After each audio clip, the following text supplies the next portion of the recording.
नमस्कार, मैं हूँ राजकुमार विश्वकर्मा। आप देख रहे हैं टुडे फ्लैश न्यूज। जैसे कि आज हर साल की तरह इस साल भी चांदील विधानसभा के पूर्व आमदार और महाराष्ट्र के कार्याध्यक्ष मोहम्मद आरिफ नसीम खान जी हर साल इसी तरह 7वें दिन के पहले ही विसर्जन के पहले ही सभी मंडलों में जाते हैं और वहाँ पे सभी गणेश भक्तों से मिलते हैं और उनकी जो भी समस्याएं होती है उसको सुनते हैं और सभी लोगों का स्वागत और सत्कार ग्रहण करते हैं। वो सारी तस्वीर थोड़ी देर में आपको दिखाएंगे हम।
नशे में क्या कहना चाहेंगे? आज अपने हर साल की तरह इस साल भी पूरे चांदोली गणेश पंडालों में जाकर गणेश भक्तों को शुभकामनाएं दे रहे हैं। सभी जगह पे हमारा बहुत ही पुराना पारंपरिक त्यौहार है गणेश उत्सव का और हमेशा खास करके चांदीवली विधानसभा के जितने भी मंडल हैं सभी मंडलों का निमंत्रण होता है। सभी लोगों का प्रेम है, प्यार है, लोग बुलाते हैं, स्वागत सत्कार करते हैं और हम भी सभी मंडलों में कोशिश करते हैं ज़्यादा से ज़्यादा मंडलों में भेंट दे सकें और सभी को जाकर वहाँ पर मिलते हैं। वहाँ की व्यवस्था और सभी जितने भी मंडल के पदाधिकारी हैं, वहाँ के लोकल रहवासी हैं, सबको गणेश उत्सव की ढेर सारी शुभकामनाएं देते हैं और आज भी मैं उसी तरह से सबको गणेश उत्सव की ढेर सारी शुभकामनाएं देने आया हूँ। सर, मराठा आरक्षण को लेकर आपको आजा मैदान कहते हैं, में बैठा आप क्या बात नहीं, जहाँ तक मराठा आरक्षण का सवाल है, ये सरकार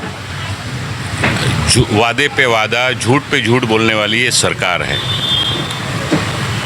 जब चुनाव आता है तो ये सरकार मराठा समाज को आरक्षण देने की बात करती है, धनगर समाज को आरक्षण देने की बात करती है, किसानों को न्याय देने की बात करती है, किसानों की कर्ज माफ़ी की बात करती है, किसानों को रेट देने की बात करती है, और इसी तरह से सभी लोगों को, सभी वर्ग के साथ झूठा वादा करके वोट लेने का काम ये सरकार ने हमेशा से किया है। मराठा समाज कई सालों से आंदोलन कर रहा है। 3 साल पहले उस समय के तत्कालीन मुख्यमंत्री शिंदे साहब खुद जाकर उन्होंने छत्रपति शिवाजी महाराज की सौगंध लेकर वादा किया था कि हमने आरक्षण दिया है, और वहाँ पर गुलाल उड़ाया था, खुशी मनाई थी, और सारे लोग उस समय जो मुंबई आ रहे थे वो वापस चले गए थे। लेकिन पिछले 1 साल से ये सरकार सिर्फ वादे पे वादा कर रही है, मराठा समाज को आरक्षण नहीं दे रही है। हर समाज को, जो समाज पिछड़ा है उसको मुख्य धारा में लाने के लिए आरक्षण सरकार को देना चाहिए, ये देश का संविधान कहता है। लेकिन भारतीय जनता पार्टी की सरकार, चाहे राज्य की हो या केंद्र की हो, यूपी की सरकार, महाराष्ट्र की सरकार, सिर्फ झूठ बोलती है, वादे पे वादा करती है और लोगों को निराश करती है। और ये उद्रेक, ये लोगों में गुस्सा है, जो लाखों की तादाद में महाराष्ट्र के कोने कोने से लोग मुंबई में पिछले 3 दिन से आकर जमे हुए हैं। सर, अभी आगामी महानगर पालिका चुनाव को देखते हुए उद्धव ठाकरे, राज ठाकरे दोनों बंधु के साथ आ रहे हैं। महागठबंधन वास्तव में महानगर पालिका देखने को मिलेगा? देखिए, जब चुनाव, अभी तक तो खाली चर्चा हो रही है कि चुनाव आएगा, चुनाव होने वाला है। कई सालों से ये चर्चा हम लोग सुन रहे हैं। जब तक ऑफिशियली नोटिफिकेशन जारी नहीं होता तब तक इस सरकार की नीयत चुनाव कराने को लेकर साफ है, ये कहा नहीं जा सकता है। जब नोटिफिकेशन जारी हो जाएगा, चुनाव की तारीख जारी हो जाएगी, तो सभी पार्टी, जितने भी विरोधी पक्ष के, हम महाविकास आघाड़ी के लोग हैं, हम लोग बैठकर चर्चा करेंगे, जो उचित होगा उस समय किया जाएगा। क्या कहेंगे कि आज गणेशोत्सव का 6ठा दिन है, कल 7वीं विसर्जन है, क्या कहेंगे? गणेश उत्सव इस बार 2025 देखा जाए तो बहुत ख़राब गया, लेकिन गणेश उत्सव अच्छा गया। लोगों के बीच में उत्साह आई, फिर से दोहराए के लोगों के बीच में, लोगों में उमंग आ गई है, भावना आ गई है। लोग बहुत सारे जगह पे विज़िट कर रहे हैं और हमारे यहाँ पे 66वां वर्ष है और 66वां वर्ष होने के नाते मुंबई का प्रथम उड़िया गणपति मंडल है, जो आज उड़िया स्कूल एक चला रही है, इंग्लिश मीडियम स्कूल चला रही है। आज आशीष यादव जी हमारे बीच में आए। बहुत सारे अतिथि आते हैं, ये नेता की तरफ नहीं आए, हमारे भाई की तरफ आए हैं, तो इनके लिए एक अलग स्नेह है, अलग मनोभाव है, हमारी आशीर्वाद है इनके साथ। वो जो मनोइच्छा करके आए हैं, मुझे दोपहर में बता रहे थे, उसमें यशस्वी हो, इसकी मैं कामना करता हूँ। आपको क्या बताया? मैं चाहता हूँ सारे दर्शक हमारे देखें, आपकी मन को, तो उन्होंने क्या अपनी इच्छा बताया, मैं चाहता हूँ दर्शक सुनना चाहते हैं। उन्होंने मुझे कहा कि मैं नगर सेवक का इलेक्शन लड़ रहा हूँ, तो मैंने बोला, मैं तो आज से 10 साल पहले ही बोल रहा था। इनका उड़िया समाज में भी अच्छा एक दबदबा है, बीच में एक बड़ा पूजा हुआ था, उसमें उन्होंने आके बढ़ चढ़ कर हिस्सा लिया था, जिसमें उड़ीसा के रमेश जेना वगैरह आए थे।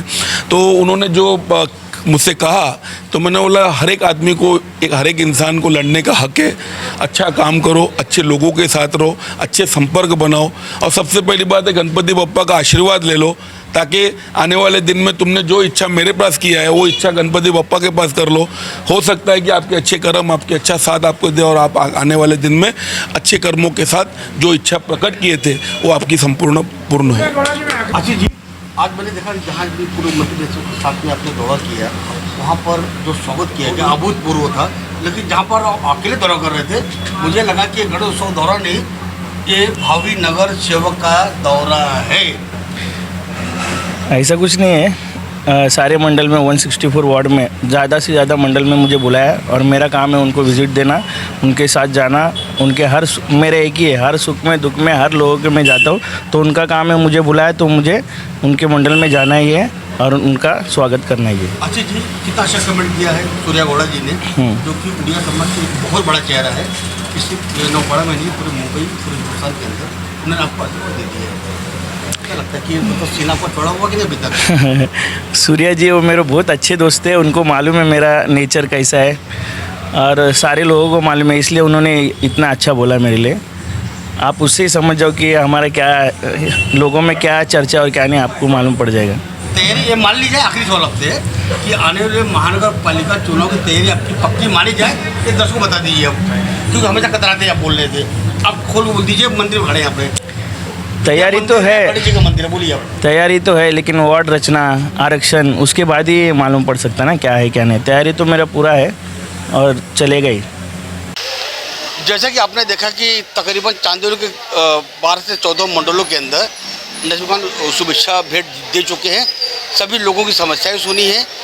आने वाले विसर्जन को लेकर सभी लोगों को उन्होंने आश्वासन दिया। सभी लोग कहीं न कहीं महानगर पालिका के रास्ते को लेकर एक शिकायत उन्होंने अपनी दर्ज करवाई है। उस सब पे संज्ञान लेने का उन्होंने वादा किया है। और हमने जो सवाल किया था सारे सवाल का उन्होंने दिया है बेबाकी से जवाब। आज और अभी के लिए बचता ही। मैं Rajkumar Vishwakarma, today flash news, Chandauli विधानसभा नौपाड़ा से।